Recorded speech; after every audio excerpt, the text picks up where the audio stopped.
Perjalanan ilmu merupakan satu proses yang panjang, namun apa yang perlu adalah sentiasa memastikan kita berada pada langkah yang tetap dan langkah yang saksama.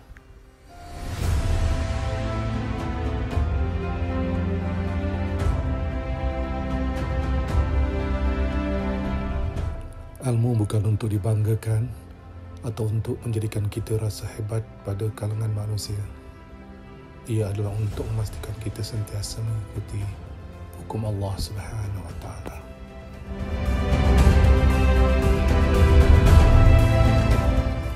Tiada misteri dalam hidup ini jika kita berpandukan kepada hakikat, yakni sentiasa berpandukan kepada Al-Quran.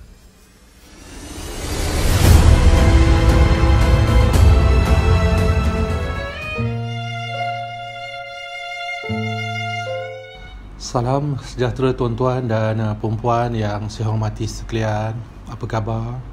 Bagaimana hari ini? Bagaimana dengan anak isteri? Bagaimana dengan situasi yang saat ini penuh dengan persoalan-persoalan bilalah lockdown ini akan selesai, tuan-tuan dan perempuan? Bila rasanya kita akan dapat keluar semula? Bila kita akan dapat bertemu sanak saudara? Maka ini adalah suatu proses yang kita kena terima. Ya, ingat semalam 7 nilai tetap. Pertama, penerimaan. Kena terima dulu bahawa ada sesuatu yang sebenarnya tidak berlaku dengan sia-sia, ya tuan-tuan dan perempuan. Jadi insya-Allah perkara ini, wabak ini akan dapat berlalu dengan membawa kita kepada satu dimensi yang baru untuk kita mula membuat realign, align diri kita kepada reality, kepada satu status yang akan menjadikan kita lebih baik daripada sebelum-sebelum ini, tuan-tuan dan perempuan. Saya Masa Bayu sekali lagi akan bersiaran bersama tuan-tuan dan perempuan di dalam siri yang ketiga, di dalam episod Siapakah Pembantu Imam Mahdi. Jadi tuan-tuan dan perempuan, semalam kita dah berbicara, kita dah berdiskusi tentang pembantu yang kedua, yang ini tentang pemuda Al-Kahfi yang telah saya nyatakan ada 6 orang. Namun begitu tuan-tuan dan perempuan, bolehlah juga membuat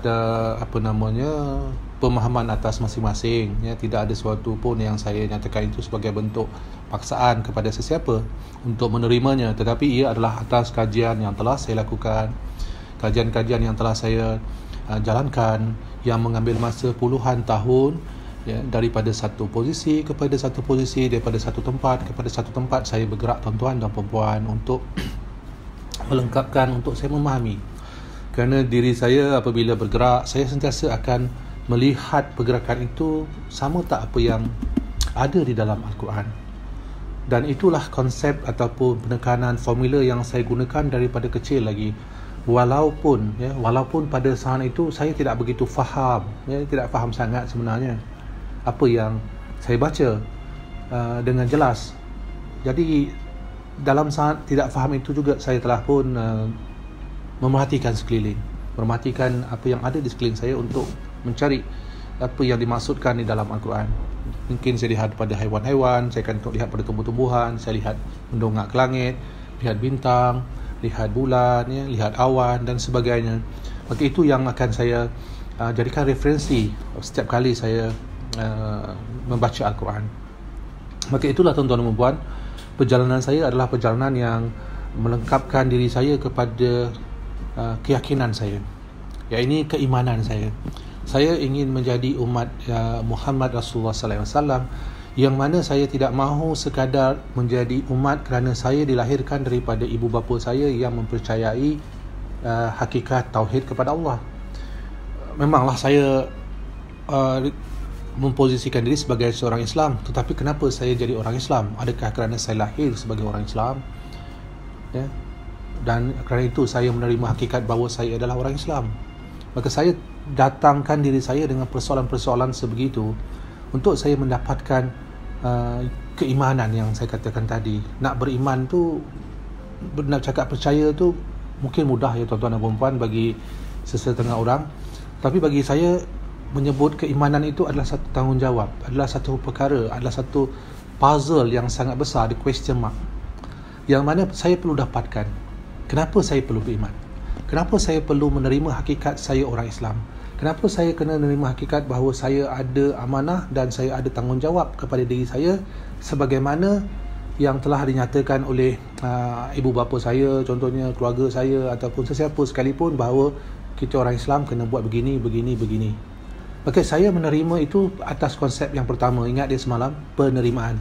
Tetapi bagaimana nak laksanakan, itu yang menjadi persoalan kepada diri saya. Maka saya mengambil Al-Quran dan saya meletakkan diri saya dengan konsep bagaimana saya nak cakap ya. Ni jangan salah faham ya tuan-tuan dan puan-puan. Ini kisah pembantu Imam Mahdi ya. Jadi saya nak jadi pembantu Imam Mahdi. Dipaham di sini ya. Jadi bila saya bercakap tentang Al-Quran ni, tolong faham bahawa bahasa itu adalah bahasa ilmiah, bahasa yang penuh dengan kiasan-kiasan. Jadi jangan ada yang salah faham lagi ya. Sebagaimana komen tu salah faham. Saya tak katakanlah Imam Mahdi tu Allah. Macam mana nak sebut lagi perkataan tu? Itu kiasan ya. Menunjukkan bahawa kalau kita nak bertemu dengan Imam Mahdi, kita kena bertemu dengan Allah. Pasti kita bertemu dengan apa juga makhluk yang beliau jadikan. Itu konsep dia ya, macam main bilik main snooker ya. Jadi tuan-tuan dan puan-puan sekalian, balik kepada yang tadi, maka perjalanan untuk saya memahamkan apa juga yang saya katakan di dalam setiap video-video saya itu tadi adalah sesuatu yang saya terapkan dalam diri saya terlebih dahulu. Kisah pemuda Al-Kahfi, 6 orang pemuda. Kenapa saya katakan 6? Sebab saya melihat jawapan itu pada kajian saya. Saya bercerita tentang kisah-kisah yang berkait tentang baginda Rasulullah SAW. Kenapa? Sebab saya mengkaji dengan apa yang ada dalam Quran, dan dalam masa yang sama saya melangkah, saya berjalan fizikal ya, bukan membayangkan, dreamer, memikirkan ke mana, tidak. Saya berjalan. Kalau dikatakan sabar, saya nak tahu apa itu sabar. Sabar ni mudah cakap, sabar. Jadi saya nak tahu apa itu sabar. Maka saya melalui satu proses ujian untuk melihat di mana kesabaran saya. Saya nak faham apa itu susah. Apa maksud katakan susah ni? Saya menempuh kesusahan. Memang hidup saya susah tuan-tuan dan puan. Anak orang kampung, miskin lagi. Jadi kesusahan itu baru saya tahu, oh begini susah rupanya. Maka ilmu itu perjalanan. Maka balik kepada kisah kita pada hari ini adalah perjalanan kita. Perjalanan saya, perjalanan tuan-tuan dan perempuan, dan perjalanan semua yang ada untuk kita menjadi pembantu kepada Imam Mahdi. Maka kisah-kisah yang saya sampaikan semalam adalah kisah yang berkait tentang diri kita sebenarnya. Kisah yang akan dapat memposisikan diri kita kepada suatu realiti, bahawa kita, Allah berikan pilihan, bahawa Allah berikan kita peluang untuk kita mencari ataupun mendapatkan posisi-posisi yang banyak di kalangan Imam Mahdi. Tak perlu berebut-rebut tuan-tuan dan puan, pasti ada. Cuma kita kena mencari siapakah kita dalam posisi kepada Imam Mahdi. Bagaimana tuan-tuan dan puan, boleh faham ya? Jadi jangan ada lagi yang tersalah faham. Dan saya ulas sedikit lagi tentang apa yang dah kita lalui dalam 2 hari yang lepas. Sebab semakin jauh kita pergi, semakin besar lingkungan dia, besar pautan dia. Jadi biar ada hubungan tu jelas, biar ada kefahaman tu jelas daripada episod yang pertama, episod yang kedua. Jadi bila masuk episod yang ketiga, kita dah ada satu pattern, satu pola yang jelas. Okey, begini cara dia. Oh, baru mau nampak hubungan dia. Oh, baru nampak kaitan dia. Maka konsep kita berilmiah begitu ya tuan-tuan dan puan-puan. Jadi balik kepada yang tadi, bila saya sendiri mempersoalkan diri saya, siapa saya? Benarkah aku ni orang Islam?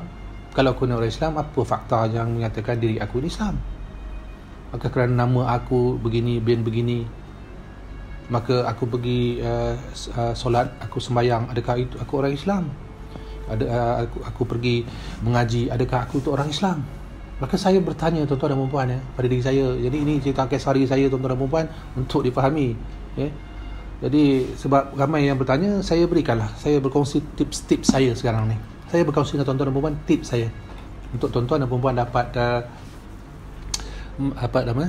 melihat sendiri, ya, mungkin menjadi sebagai satu contoh, kalau nak jadikan sebagai contoh, ataupun menjadi sebagai satu posisi yang boleh menyebabkan tuan-tuan dan perempuan terjawab segala persoalan-persoalan selama ini.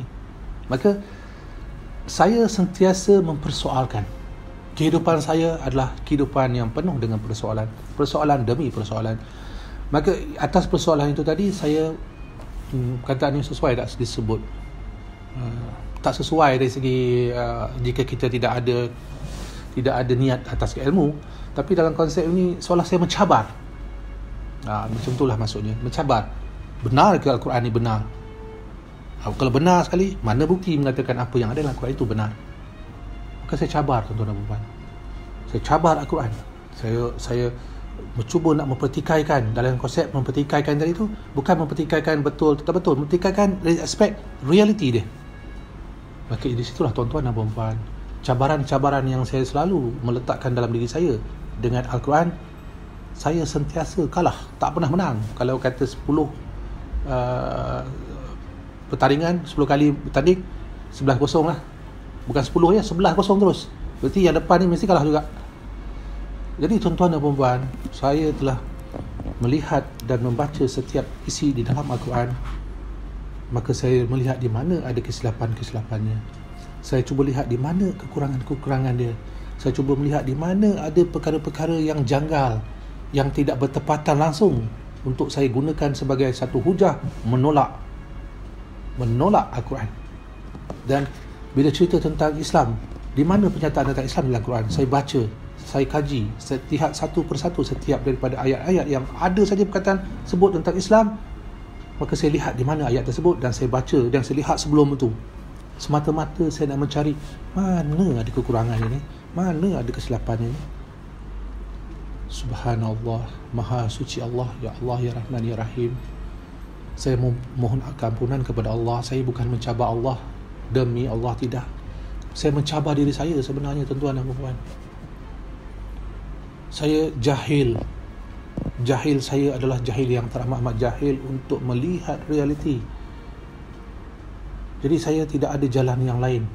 Maka apabila dia beritahu, ditunjukkan oleh mereka-mereka yang lebih tahu daripada saya bahawa Al-Quran ini adalah wahyu daripada Allah, mukjizat sebesar terbesar yang Allah berikan kepada baginda Rasulullah SAW, maka saya gunakan dan saya mencari semua perkara untuk mencabar, untuk melihat realiti.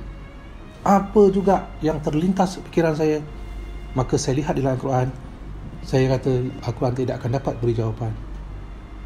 Subhanallah, tuan-tuan dan puan-puan. Segala perkara tentang kehidupan kita yang saya katakan tidak wujud, rupa-rupanya teramat-amat jelas di dalam Al-Quran. Termasuk persoalan ibadah, bagaimana bersolat juga ada di dalam Al-Quran. Ini akan menjawab persoalan mereka-mereka yang menyatakan kalau nak bersolat, kalau tidak ada kitab yang lain, macam mana Al-Quran nak tunjuk? Demi Allah yang Maha Suci Allah, di dalam Al-Quran ini telah pun ada cara beribadat sebenarnya. Cara kita solat semua dah ada dalamnya. Jadi tuan-tuan dan puan-puan, saya bercakap, tangan saya sentiasa saya bercakap dengan memegang Al-Quran. Takut saya, takut terlepas Al-Quran daripada diri saya, tuan-tuan dan puan-puan. Takut saya menjadi orang yang kufur, yang kufur nikmat Allah yang mana satukahlah yang saya ingin ketepikan, ingin saya nafikan. Kerana segala-gala tentang apa yang nak diberitahu oleh Allah Subhanahu Wa Taala, saya telah lihat di dalam Al-Quran sejelas-jelasnya, tuan-tuan dan puan-puan. Kisah Imam Mahdi, kisah tentang Imam Mahdi juga sangat-sangat jelas di dalam Al-Quran. Sangat-sangat nyata. Siapa? Mula-mula tu saya fikir mungkin daripada Al-Quran tak ada cerita tentang Imam Mahdi, tak ada nama pun Imam Mahdi ke apa semua. Subhanallah, saya bersangka-sangka. Tapi bila saya buka, Ya Allah, Ya Rahman, Ya Rahim, aku sujud kepadamu, sahih, tidak ada kecacatan walaupun dalam satu huruf, satu pernyataan Allah Subhanahu Wa Taala di dalam Al-Quran. Semua ada, tuan-tuan dan puan. Kisah Imam Mahdi, kisah Dajjal, cara beribadah, cara nak solat, nak cerita tentang bulan bintang, nak cerita tentang persoalan kiamat, nak cerita pasal syurga, nak cerita pasal teknologi, nak cerita pasal COVID-19, nak cerita tentang rumah tangga, nak cerita, nak tanya tentang cara nak berniaga, nak bercerita tentang persoalan sosial, nak bercerita tentang politik ke, nak cerita tentang ekonomi, kisah Star Wars, kisah makhluk asing, kisah Bermuda Triangle ke, apa semua, asal wujud saja di alam semesta, semua ada di dalam Quran. Semua ada di dalam Al-Quran, tuan-tuan dan puan-puan. Cuma apa yang perlu kita buat? Bukalah Al-Quran, lihat balik Al-Quran. Itu saja caranya, tak ada cara lain. Buka balik semula Al-Quran. Jadi kalau selama ni jauh kita daripada Al-Quran, hati kita jauh daripada Al-Quran, maka dekatkanlah semula kepada Al-Quran. Maka tuan-tuan dan puan-puan, dengan cara itu, semua penjelasan-penjelasan kita tentang apa yang saya ceritakan kepada tuan-tuan dan puan-puan,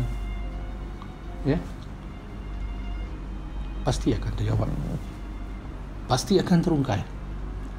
Kisah pembantu-pembantu Imam Mahdi sangat jelas di dalam Al-Quran. Siapakah mereka? Dari pencerahan ini, untuk awal ini, alhamdulillah ya tuan-tuan dan puan-puan, dapat dia jelas ya. Semakin sayang ya, semakin dekat dia pegang Al-Quran. Bismillahirrahmanirrahim. Tuan-tuan dan puan-puan yang saya hormati sekalian, fasa yang ketiga adalah bercerita tentang pembantu Imam Mahdi peringkat yang ketiga. Siapakah mereka? Bagaimanakah situasi mereka? Apakah kualiti-kualiti yang perlu mereka miliki dalam diri mereka? Maka itu tuan-tuan dan puan-puan, apabila masuk saja kepada peringkat yang ketiga, pembantu Imam Mahdi peringkat yang ketiga adalah sebagaimana kisah baginda Rasulullah SAW. Tak akan putus saya akan bercakap, tidak akan ada tempat yang lain saya akan rujuk, tetap rujuk kepada Al-Quran, tetap rujuk kepada junjungan besar kita Nabi Muhammad SAW. Maka apa yang berlaku kepada baginda Rasulullah, maka itu yang berlaku kepada Imam Mahdi. Maka apa yang saya jelaskan di sini, tuan-tuan dan perempuan pasti ingat peristiwa Perang Badar. Ingat kan? Suatu waktu, satu saat di mana Allah telah meletakkan posisi dalam satu situasi di antara hak dengan batil, pertentangan di antara putih dengan hitam, pertentangan di antara benar dengan yang batil, yang meletakkan posisi satu hamba Allah Subhanahu wa ta'ala yang sangat-sangat mulia, yang buat pertama kali dalam hidupnya menyatakan sesuatu dalam pernyataan yang sangat padat, yang sangat halus dan sangat syahdu kepada Allah Subhanahu wa ta'ala. Kerana Nabi Muhammad SAW, dia tidak meminta-minta kepada Allah atas perkara-perkara yang bukan-bukan.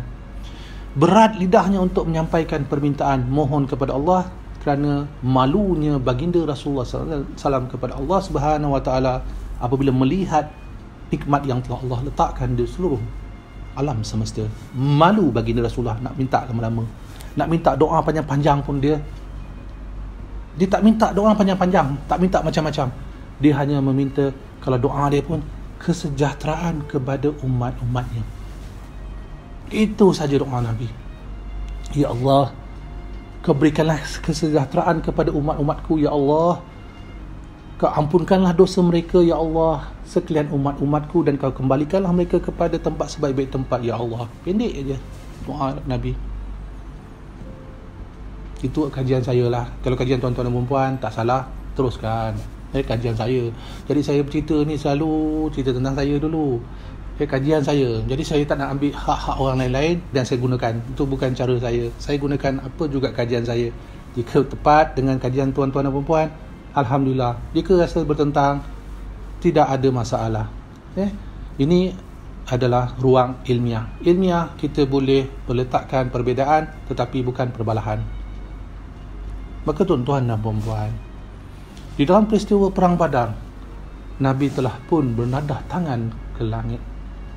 Beliau telah sujud, telah tunduk kepada Allah sebelum peperangan itu dengan memohon kepada Allah dan menyatakan satu perkara kepada Allah Subhanahu Wa Taala. Doa beliau, apa dia? Jika gagallah tentera-tentera Islam, iaitu tentera-tentera Nabi Muhammad SAW, maka tidak ada lagi lah cahaya manusia yang bertauhidkan kepada Allah di atas muka bumi. Mohon pertolongan kepada Allah. Saat yang sangat getir. Tu. Begitu tuan-tuan dan puan-puan. Left and right. Dia tak ada di tengah-tengah. Kiri dan kanan. Maka di situ datangnya 313 orang. Ya, 313 orang pembantu kepada baginda Rasulullah sallallahu alaihi wasallam di dalam peperangan Badar yang menghadapi ribuan tentera musuh. Maka begitulah tuan-tuan dan puan-puan, sebagaimana di dalam kisah Perang Badar telah merubah sejarah perjalanan Islam, telah merubah perjalanan-perjalanan yang telah ditetapkan oleh tangan-tangan yang durjana kepada hukum Allah Subhanahu Wa Taala yang dibawa oleh baginda Rasulullah sallallahu alaihi wasallam. Bebas selepas itu Mekah daripada kaum-kaum yang engkar. Selepas itulah, dan selepas perang Uhud, selepas perang Badar ada perang Uhud, itu sejarah yang lain. Itu saya akan ceritakan pada siri-siri yang lain. Tapi saya ceritakan tentang pembantu kepada Imam Mahdi, peringkat yang ketiga, 313 orang, mereka-mereka yang menjadi tentera perang Badar. Mana tuan-tuan dan puan-puan? Lalu dengarkan kajian-kajian ustaz-ustaz, kajian-kajian pengkaji-pengkaji sejarah, kajian tentang kisah-kisah akhir zaman, bercerita tentang 313. Inilah dia. Betul lah tu. Jadi bila saya kata betul, yang tepat, saya akan kata betul. Yang sama dengan apa yang saya kaji, sama dengan apa yang saya lihat di dalam Quran, benarlah, janganlah tolak. Betul lah 313. Cuma jalan ceritanya macam mana, itu saja. Masing-masing ada jalan cara penyampaian. Jadi, tapi yang jelas 313 betul, maka itu betul. Tidak boleh kita nafikan. Jadi tidak adalah penolakan, kan? Betul tak? Jadi ini yang ingin saya perjelaskan. Memberitahu tuan-tuan dan puan-puan, setiap sesuatu mesti ada hubung kait. Tidak boleh kita letakkan sesuatu tu tidak ada hubung kait. Tidak boleh kita letak sesuatu itu atas perkara yang bertegak dengan sendirinya, kerana atas sifat makhluk dia saling memerlukan di antara satu sama lain dan mesti ada hubungan dengan setiap sesuatu atas diri dia. Maknanya dia tidak boleh duduk seorang-seorang, baju dia ada orang tolong jahitkan. Kalau tak ada orang tolong jahitkan, macam mana dia nak pakai baju? Kemudian orang yang tolong jahitkan tu tak ada hubungan pula orang yang menghasilkan kain. Orang yang kain tu pula ada hubungan dengan yang menghasilkan benang. Orang yang menghasilkan benang ada hubungan dengan orang yang menghasilkan mesin untuk membuat benang. Jadi semua tu ada hubungan, tuan-tuan dan puan-puan. Akhirnya dapatlah pakai baju bagi kita. Maka konsep Islam itu ukhuwah. Begitulah perjalanan di dalam kisah-kisah yang saya sampaikan, semua ada hubungan. Maka pembantu Imam Mahdi yang 313 orang ini akan menjadi barisan yang ketiga. Ingat dia semalam saya cakap posisi dia. Yang pertama tengah-tengah Imam Mahdi, yang kedua 4 orang sahabat, yang ketiga adalah 6 orang Al-Kafi, yang keempat, keempat tu maknanya selepas nukleus lah. Tapi kalau kita ambil daripada pertama, selepas nukleus adalah yang 4. Jadi ini adalah yang keempat, kita hubungkan dengan nukleus. Tapi kalau kita tidak hubungkan dengan nukleus, maksud saya pertama adalah yang 4, yang kedua adalah yang 6, maka yang ketiga adalah 313.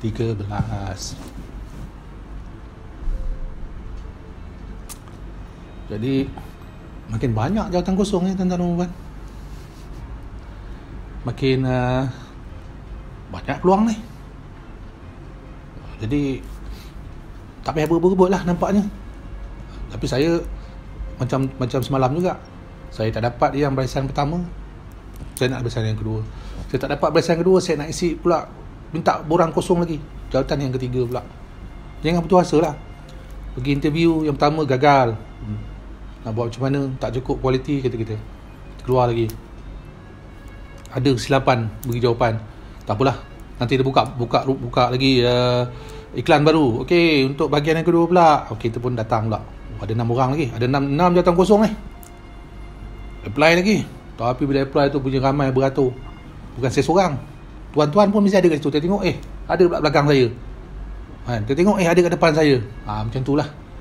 Jadi masing-masing kita beratur. Tak apalah kita beratur ramai-ramai pun tak apa. Asalkan beratur nak jadi pembantu Imam Mahdi, betul tak? Jadi bila sampai kat situ, isi borang, pergi masuk dalam dewan, buat ujian. Fail. Alamak, galah lagi, gagal lagi. Tu tanya lagi, pergi dekat kaunter, tuan ada lagi ke jawatan kosong? Jadi hari ni saya nak beritahu, kalau yang dua-dua bahagian tu pun kita tak dapat, ada lagi nombor 3, ada 313.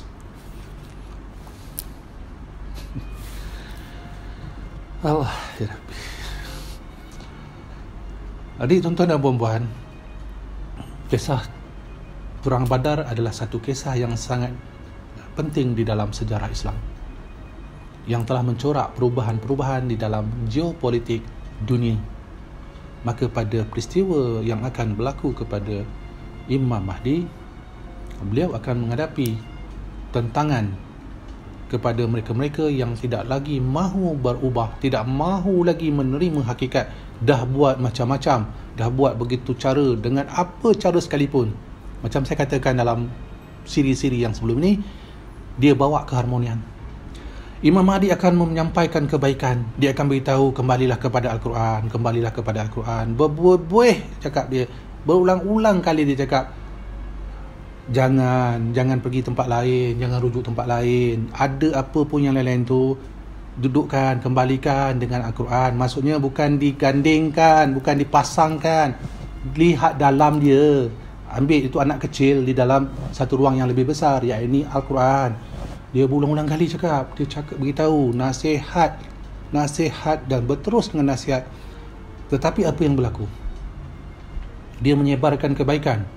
Tetap yang degil-degil ni, yang isi borang jadi geng kepada pembantu Dajjal, tetap menentang, tetap melawan, tetap menyatakan mereka yang benar, tetap mereka ini keras hati dia.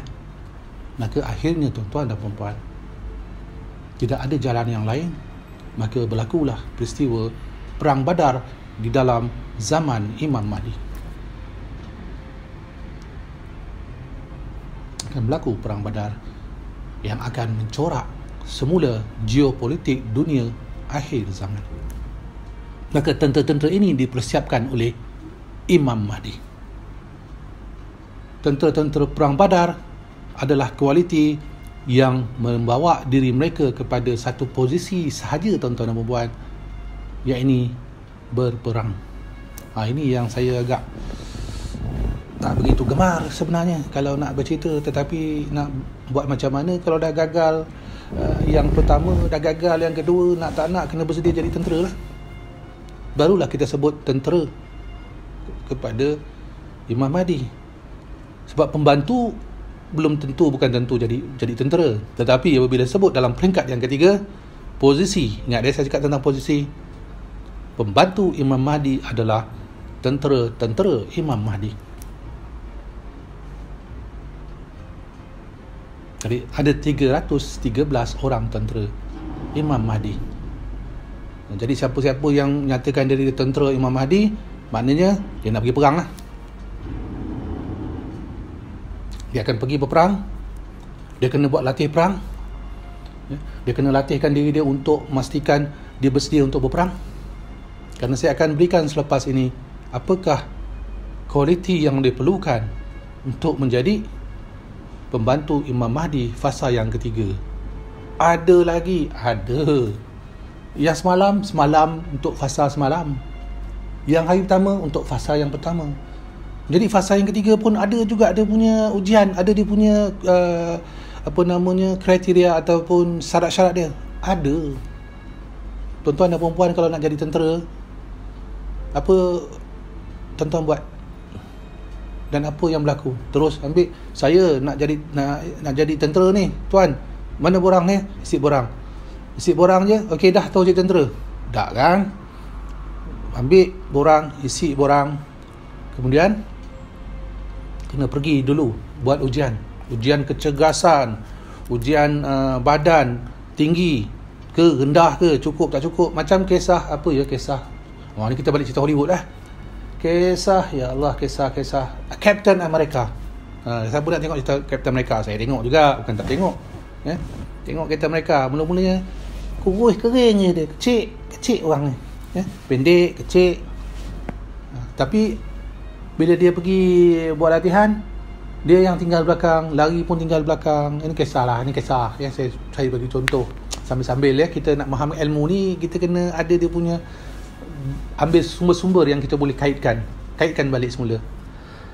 Jadi lepas tu dia disuntik dengan ubat, tiba-tiba badan jadi besar. Itu kisah dia lah, itu kisah teknologi dia. Barulah dia jadi tentera secara penuhnya. Kalau tidak, dia jadi tentera yang tak layak tentera lah, senang cerita. Ada syarat-syarat untuk menjadi tentera. Maka tentera Imam Mahdi juga ada syarat-syarat dia. Jadi tuan-tuan dan puan-puan, satu saja isu di sini, satu saja masalahnya di sini yang akan saya jelaskan untuk difahami oleh tuan-tuan dan puan-puan. Kerana dalam fasa yang ketiga, dia hanya ada tuan-tuan, tak ada puan-puan. Tu yang cerita dia. Apa dia? Jawatan kosong tu untuk lelaki je. Jadi perempuan, tak maaf ya, yang semangat berkobar-kobar nak jadi tentera Imam Mahdi, tak dapat jadi tentera Imam Mahdi, tuan-tuan dan puan-puan, sebab nak kena pergi perang. Jadi orang perempuan boleh bantu, tolong masak nasi untuk tentera.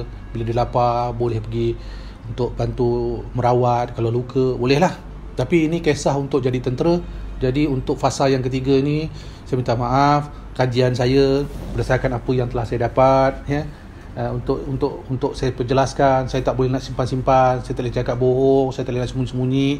Maka saya kena jelaskan kepada tuan-tuan dan puan-puan untuk kisah fasa yang ketiga, pembantu yang ketiga, jawatan kosong itu untuk lelaki saja. Jadi bukan masalah gender ke ya, human right ke ataupun woman right dan sebagainya. Ini memang kisah dia macam tu. Jadi hanya 313 orang pembantu Imam Mahdi adalah golongan kaum Adam. Jadi tuan-tuan dan puan-puan yang saya hormati sekalian, masa semakin berjalan ya, masa semakin berlalu tak sedar, kita dah semakin berusia, saya pun dah berusia. Dan tak lama lagi saya pun dah tak ada dah. Setidak-tidaknya video-video saya masih boleh ditonton oleh tuan-tuan dan perempuan, ya. Setidak-tidaknya tuan-tuan dan perempuan masih dapat lagi melihat celoteh-celoteh saya walaupun saya dah tak ada lepas ni. Namun apa yang ingin saya sampaikan kepada tuan-tuan dan perempuan, boleh tak kita mula meletakkan diri kita dalam keadaan yang neutral, tenangkan dulu. Kenapa juga penyampaian-penyampaian saya ini adalah satu ruang untuk membuka minda tuan-tuan dan puan-puan. Mula untuk berfikir dengan rasional, mula berfikir untuk melihat apa yang dah sudah-sudah. Ya, boleh tak hari ini tarik nafas kejap, berhenti. Subhanallah, subhanallah, subhanallah. Kita berzikir itu atas untuk mencari solusi. Berzikir itu untuk menenangkan hati kita. Allahu Akbar. Allahu Akbar. Allahu Akbar. Itu yang saya buat selalu tuan-tuan dan puan-puan. Saya bawa nafas, saya lepaskan perlahan-lahan, saya tarik lagi, saya lepaskan perlahan-lahan. Saya tak, itu penat nanti tuan-tuan dan puan-puan. Kalau laju saya penat. Maka saya buat, ini saya nak bagi tip-tip saya ya tuan-tuan dan puan-puan.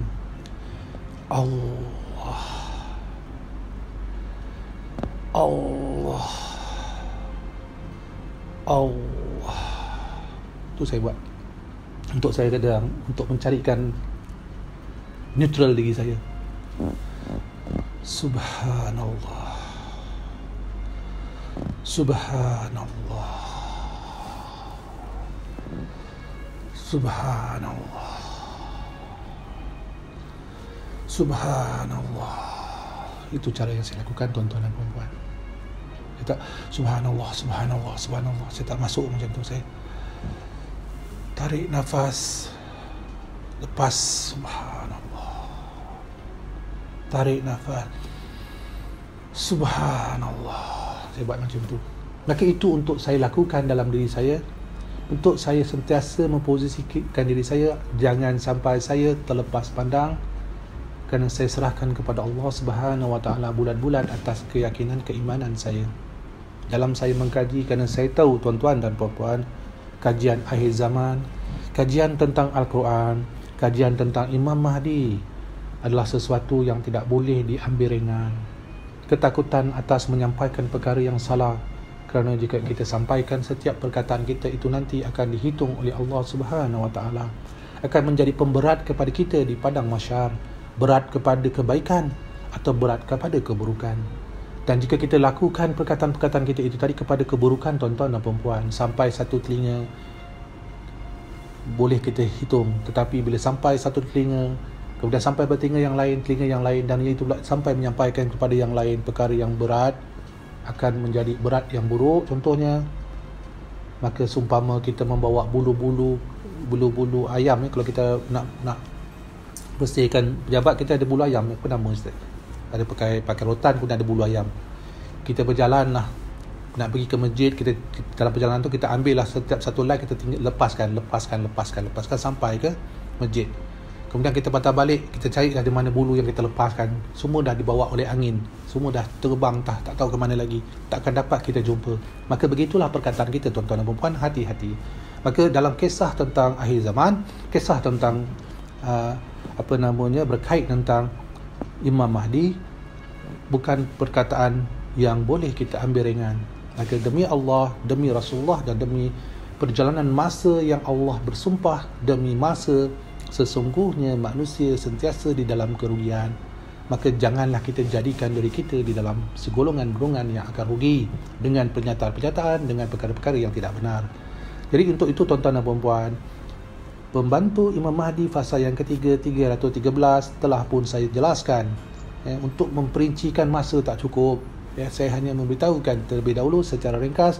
InsyaAllah jika ada kesempatan, ada satu masa nanti, mungkin kita boleh membuat satu sesi majlis yang lebih besar. Kita wujudkan satu simposium, kita wujudkan satu program di mana saya sedang menyusun di luar negara untuk mewujudkan satu simposium khusus, iaitu simposium intelektual akhir zaman, di mana saya akan menghimpunkan ilmuwan dunia untuk duduk di situ, berdiskusi selama 4 malam, untuk membincangkan, membangunkan agenda-agenda semua ini intelektual yang akan memberikan pandangan masing-masing, dengan ada jurnal, dengan bawa buku dan sebagainya.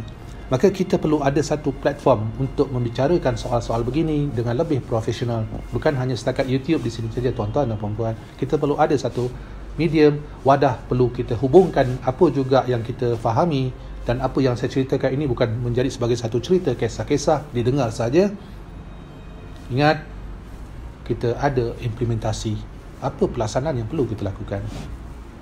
Jadi jelas ya, tuan-tuan dan puan-puan, setakat ini.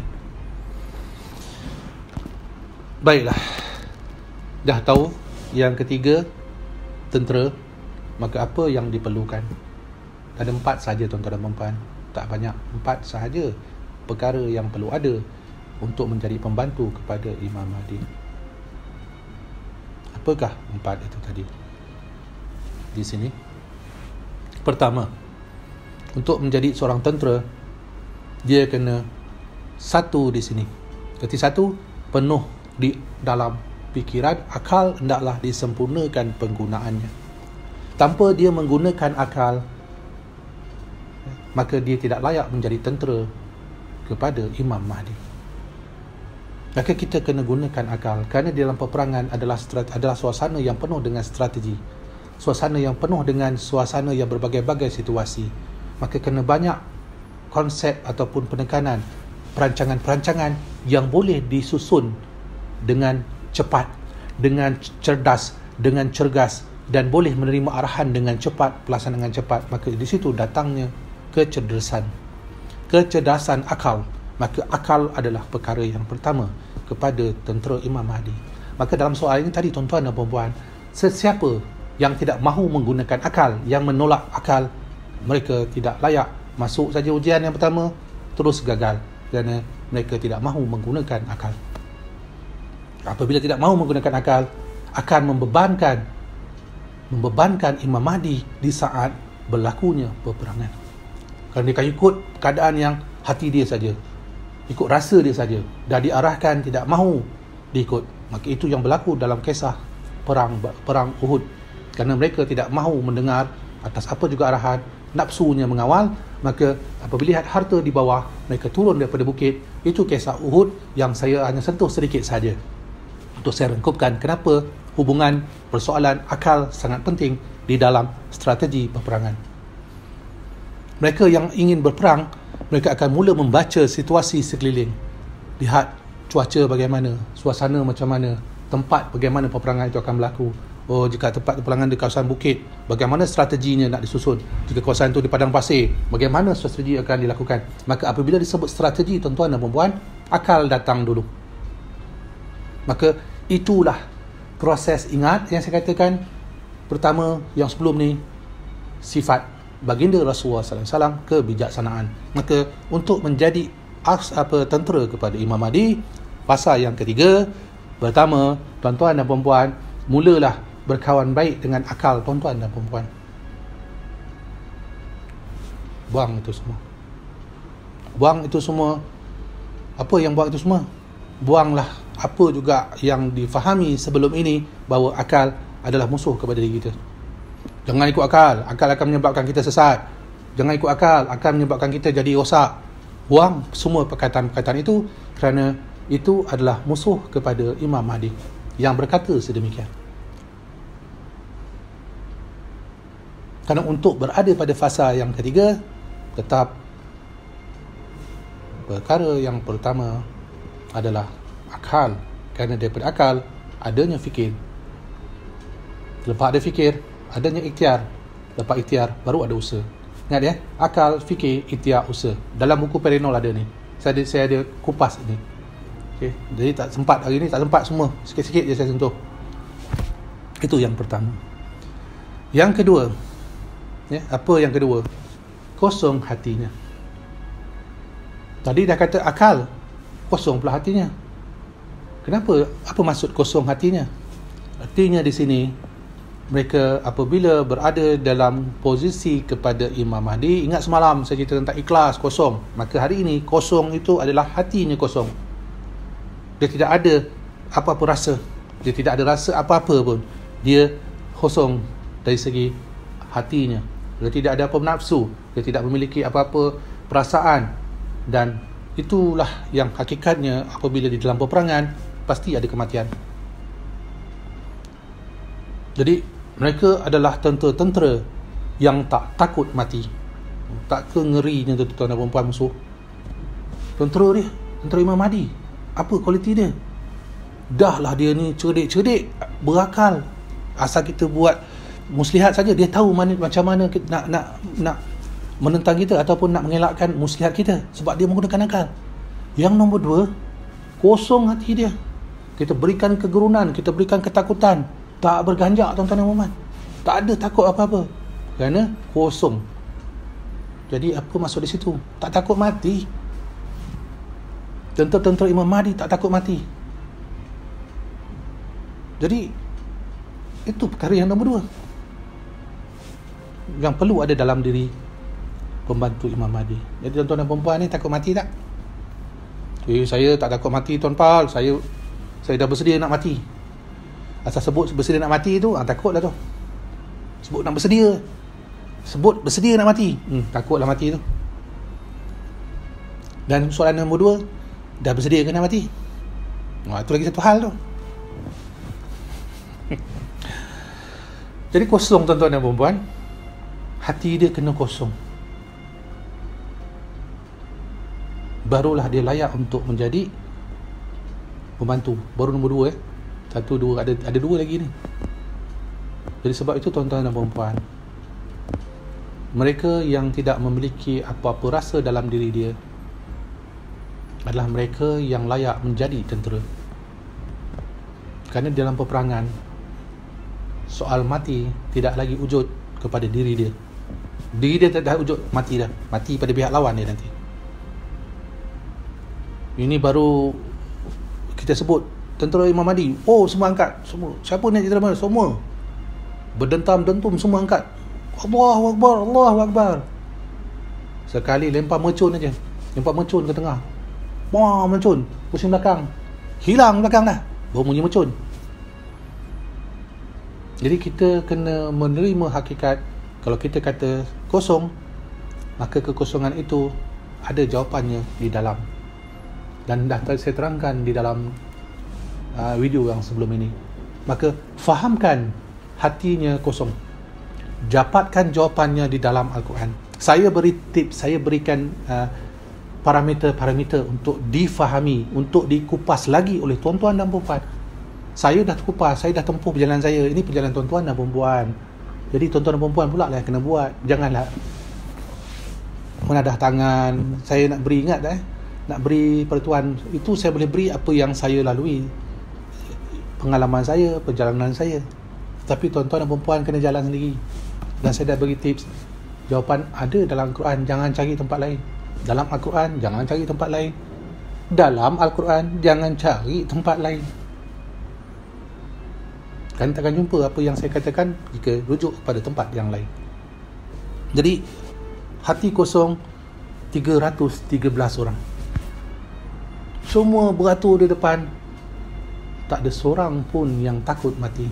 Kau tembaklah, tembak. Kau nak buat apa pun buat. Kau nak bunyi menggerunkan ke, buatlah menggerunkan. Aku umpama engkau menghadap, engkau menghadap Terminator yang tidak ada perasaan mati. Arnold susah nak eja, Schwarzenegger apa, saya pun nak nyebut pun susah. I'm back. Gitu. I'll be back. So, mesin, dia tak ada rasa apa-apa. Maka tentera Imam Mahdi seumpama mesin Terminator yang akan dihadap oleh musuh-musuh. Bayang tak bayang tuan-tuan dan perempuan, macam mana Terminator berhadap dengan musuh-musuh dia? Beratur 313 orang. Jadi nak cerita ni memang seronok tuan-tuan dan puan. Panjang cerita ni, tak habis masa. Dah berapa minit dah ni saya bercakap dah ni. Okay. Jadi itu yang kedua. Apa pula yang ketiga? Maka yang ketiga tuan-tuan dan puan-puan, okay, ketiga, mesti ada satu perkara saja dalam diri dia. Apa dia? Ketaatan. Loyal. Taat. Tidak ada perubahan. Tidak ada tidak ada tidak banyak persoalan. Ya, tidak, boleh, tak boleh, tak ada. Itu nombor 3. Mana datang dia? Sami'na wa ta'na. Dengar dan taat. Sami'na wa ta'na. Jangan buat apa-apa. Apabila disampaikan oleh Imam Mahdi, jangan banyak tanya, jangan banyak soal. Ikut dan laksanakan. Dalam Al-Quran kan? Itu perkara yang ketiga. Maka apabila setiap strategi yang disusun oleh Imam Mahdi, setiap perkara yang nak diatur oleh Imam Mahdi, dahlah dia cerdas, menggunakan akal, bijaksana. Mesin lagi, tak ada perasaan takut mati. Yang ketiganya, macam programming pula, kod. Mana kita kod, itu dia buat. Saya juga programming, teman-teman. Saya buat coding, saya buat software development. Saya boleh buat software development, language, apa semua, komputer saya boleh buat. Memang dah saya cerita daripada dulu lagi, saya ni saintis. Saya bidang-bidang apa yang saya boleh buat, saya buat. Okey. Jadi saya nak, kenapa saya kat macam tu, saya nak beritahu contohnya macam coding. Kita buat coding. Kita buat coding, bila code, bila dah code, dia jalan terus. Dia tak berhenti-berhenti lagi dah. Kalau kita buat loop ada. Loop tu maknanya kita ulang balik.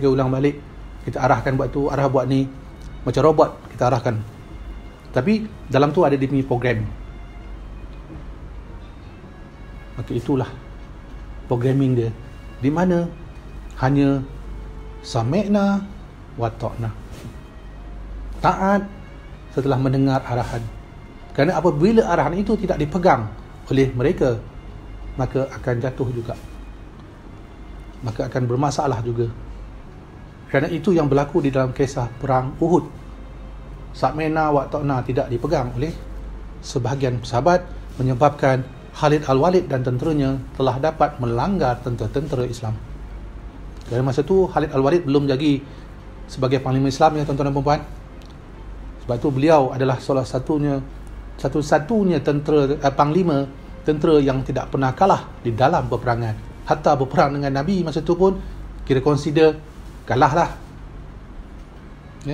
Tentera Islam masa tu berundur dan terkorbannya Saidina Hamzah. Ini kisah lain lah, saya nak cerita banyak sangat cerita, ambil sikit-sikit je dulu. Jadi kenapa Sa'mena wa ta'na itu tidak dipegang? Maka dalam kisah Imam Mahdi, tentera dia kena Sa'mena wa ta'na. Itu nombor 3. Maka apakah yang nombor 4? Nombor 4 melengkapkan yang ketiga-tiga ini. Apakah yang melengkapkan ketiga-tiga ini?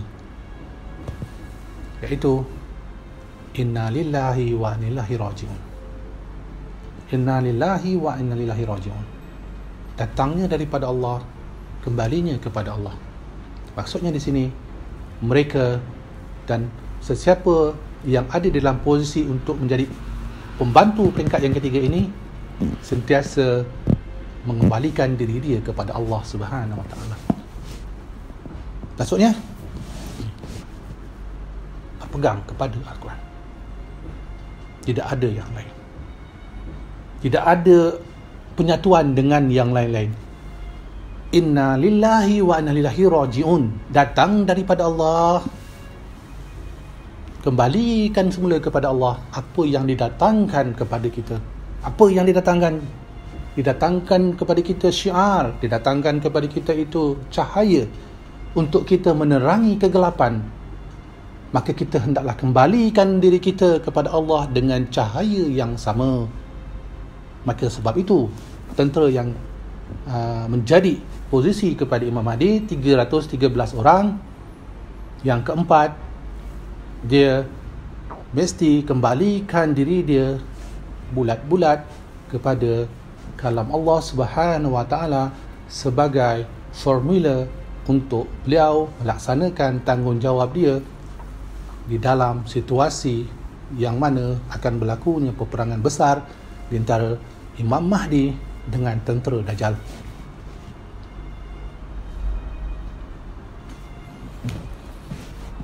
Macam mana tuan-tuan dan puan-puan? Untuk hari ini, apa lagi yang nak saya jelaskan dalam persoalan reality? Pernahkah tuan-tuan dan puan-puan mendengar cerita-cerita sebegini? Pernah tak dengar mana-mana tempat mereka-mereka yang bercerita seperti saya? Jika ada, alhamdulillah, dan panjang-panjangkanlah kepada mereka-mereka yang bercerita dengan perkara yang sama seperti saya untuk kita ukhuwahkan. Sampaikan salam saya kepada mereka, kepada tuan-tuan yang mengenali mereka-mereka yang mempunyai penjelasan sama sebagaimana saya. Sampaikan salam masa bayu kepada mereka. Saat untuk kita semua bersatu, saat untuk kita semua kembali menjadi umat Muhammad sallallahu alaihi wasallam di atas muka bumi, lalu kita berhimpun menjadi pembantu kepada Imam Mahdi. Telah sampai tuan-tuan dan puan-puan. Telah sampai waktunya, tidak ada dolak-dalik lagi. Tidak akan berganjak walau sesaat ke belakang, tidak akan berganjak walau sesaat ke depan. Janji Allah itu benar. Maka keempat-empat kualiti telah saya jelaskan tadi.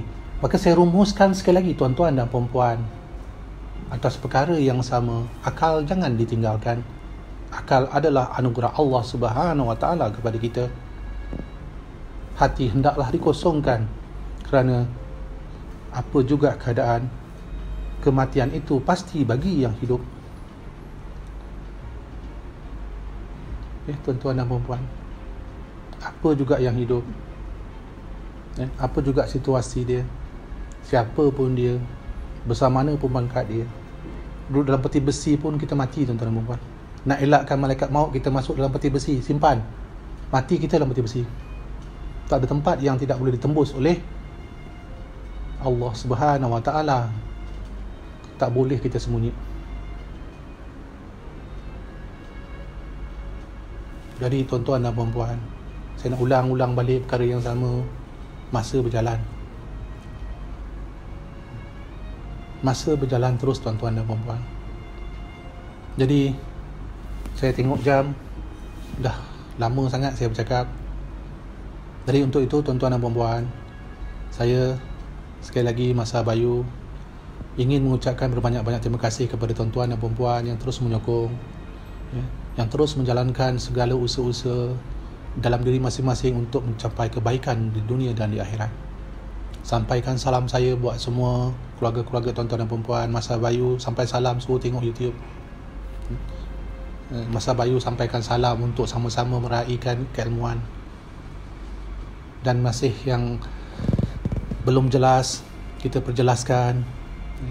Bergabung di grup Telegram, saya ada letakkan dalam link di bawah untuk sama-sama kita berbicara dan sama-sama kita mendoakan agar wabak yang telah datang dalam saat kita di sini, dalam saat ini, segera Allah tarik kembali untuk kita dapat sekali lagi melakukan aktiviti dan melakukan usaha-usaha yang telah saya sampaikan nak jadi pembantu kepada Imam Mahdi. Tuan-tuan dan puan-puan, untuk itu terima kasih daripada saya Masa Bayu, dan bertemu sekali lagi esok hari dengan topik yang seterusnya. Assalamualaikum, salam sejahtera.